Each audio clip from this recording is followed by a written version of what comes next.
Hola, hoy vamos a resolver el problema 6 del capítulo 2 que trata sobre el cálculo del PIB y la inflación por dos métodos que se explican en el capítulo 2. Entonces dice así el enunciado: considere una economía que produce y consume pan y automóviles. El cuadro adjunto contiene datos de 2 años diferentes. Entonces aquí copiamos el cuadro. En el año 2000 se producen 100 automóviles a 50.000 euros cada uno y se producen 500.000 barras de pan a 10 euros cada una. En el año 2010 se producen 120 automóviles a 60.000 euros cada uno y 400.000 barras de pan a 20 euros cada uno. Entonces la primera pregunta dice: calcule los siguientes indicadores para cada año utilizando el año 2000 como año base, o sea, el primer año. El PIB nominal, el PIB real, el deflactor implícito de precios del PIB y un índice de precios que utilice ponderaciones fijas como el IPC. Entonces, pasamos esta información a una hoja de Excel que ya tenemos previamente preparada. Precios y cantidades de automóviles y de pan, precios de automóviles y de pan y número de unidades producidas. Entonces, ¿cómo se calcula el PIB nominal? Precio por cantidad de automóviles más precio por cantidad de pan. Precio por cantidad es la fórmula. Entonces, tenemos precio por cantidad de automóviles más precio por cantidad de pan. Y tenemos que el PIB nominal de ese año fue 10.000 dólares, o euros, perdón, esto está en euros. Bien. El PIB del 2010 es más sencillo porque como esta cálculo lo hicimos con fórmula, entonces es correr la fórmula una fila a la derecha. Nos paramos en la crucecita negra y la desplazamos hacia la derecha y verificamos que la fórmula esté haciendo lo que queremos. Entonces multiplica C2 por C4, o sea, precio por cantidad de automóviles más precio por cantidad de pan. O sea que tenemos la fórmula bien hecha, nos da 15.200.000 euros. Vamos a calcular el PIB real. Para el PIB real fijamos los precios en el año base, que es el año 2000. Entonces vamos a decir que el año 2000 es el año base, lo señalamos con amarillo. Entonces decimos igual este precio F4, para que cuando corramos la fila una columna a la derecha no nos corra también los precios, sino que los deje fijos. Y decimos por cantidad, que el número de automóviles son 100, más precios del pan, le damos F4, por cantidades del pan, o número de barras producidas. Y nos vuelve a dar 10 millones de euros. ¿Por qué? Porque estamos calculando el PIB real en el año base, entonces nos va a dar igual al PIB nominal. Siempre esta regla se cumple, si no se cumple es porque hemos hecho algún cálculo mal. El PIB nominal es igual al PIB real en el año base. Ahora, esta fórmula la corremos hacia la derecha una celda y vemos que el PIB real no creció, aunque el PIB nominal creció entre los 2 años, entre el 2000 y el 2010, el PIB real no creció. ¿Cómo calculamos el deflactor del PIB? Como el valor del PIB nominal sobre el PIB real y multiplicado por 100. Entonces vamos a decir igual, un paréntesis para la multiplicación del final, el PIB nominal dividido por el valor del PIB real. Y multiplicamos esto por 100. y nos da el deflactor del PIB 100 en el año base, es lo usual. En el año base el deflactor del PIB siempre nos va a dar 100 independiente de los valores del PIB nominal y del PIB real. Porque si estos valores hubieran sido 20 millones, entonces sería 20 millones sobre 20 millones, 1 multiplicado por 100 nos da 100. Listo. Ahora, el valor de la canasta en cada año. Es decir, el valor de la canasta, ¿cuánto vale la canasta? La canasta vamos a decir que es con las cantidades del 2000, porque nos han dicho que es el año base en el enunciado. Entonces vamos a calcular el valor de la canasta.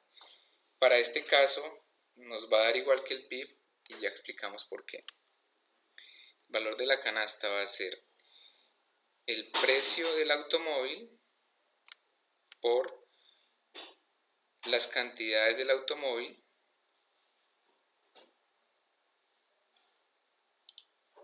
y en estas cantidades ahora vamos a fijar en las cantidades porque el índice de las pairs fija las cantidades.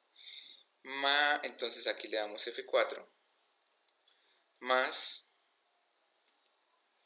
el precio de una barra de pan por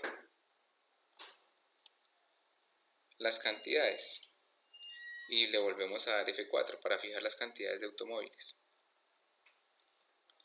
Entonces efectivamente nuestro valor de la canasta en ese año fue de 10 millones y en el año siguiente de 16 millones. El valor de la canasta en el año base son estos 10 millones.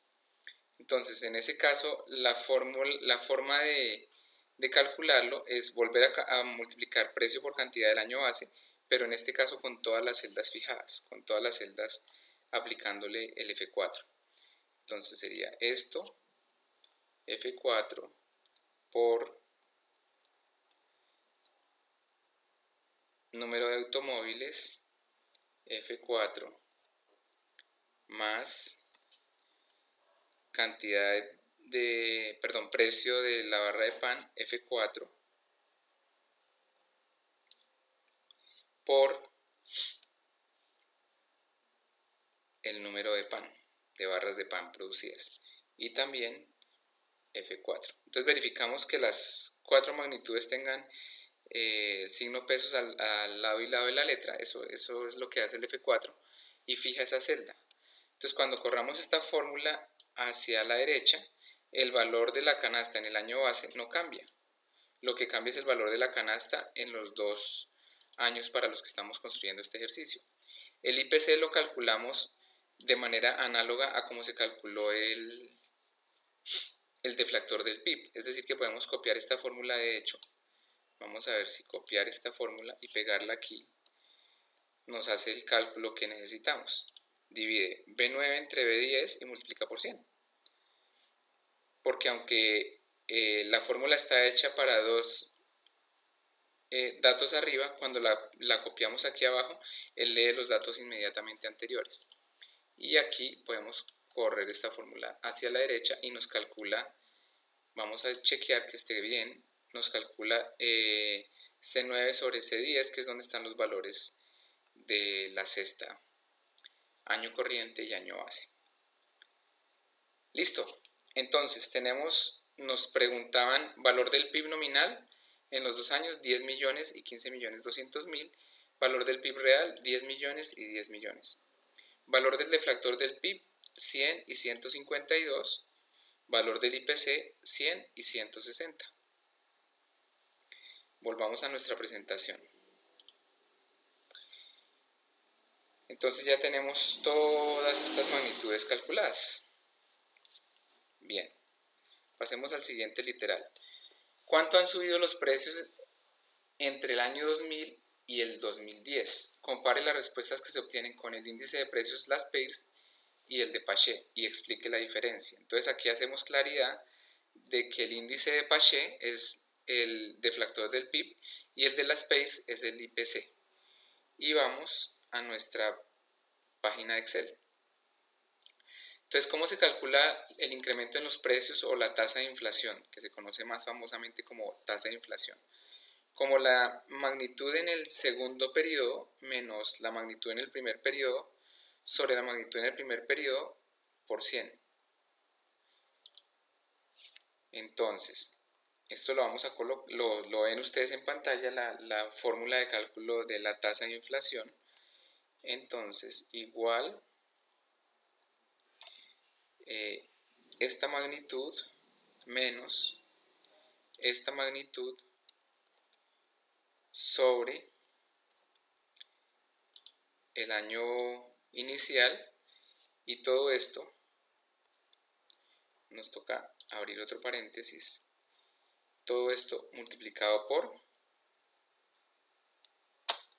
100. Entonces la inflación fue del 52%. Al multiplicar por 100, entonces esto que nos da es en términos porcentuales.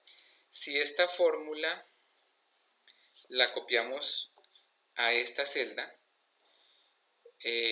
nos va a calcular la variación porcentual entre estas dos magnitudes. Entonces nos va a hacer justamente control C y control V, nos va a calcular la tasa de inflación entre estos dos años. Luego va a responder, digamos, por nosotros el Excel, lo que nos está preguntando el literal B. ¿Cuánto fue el crecimiento de la inflación calculado con un deflactor Paget? 52%, y con un Laspeyres 60% de inflación entre estos dos periodos. Y nos devolvemos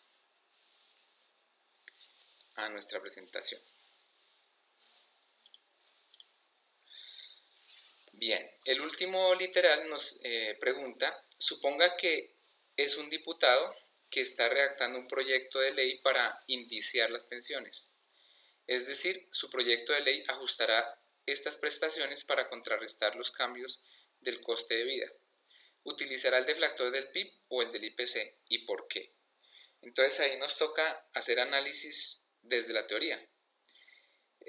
La teoría dice que el costo de vida se suele medir con el deflactor Laspeyres, es decir, el deflactor que mantiene las cantidades fijas.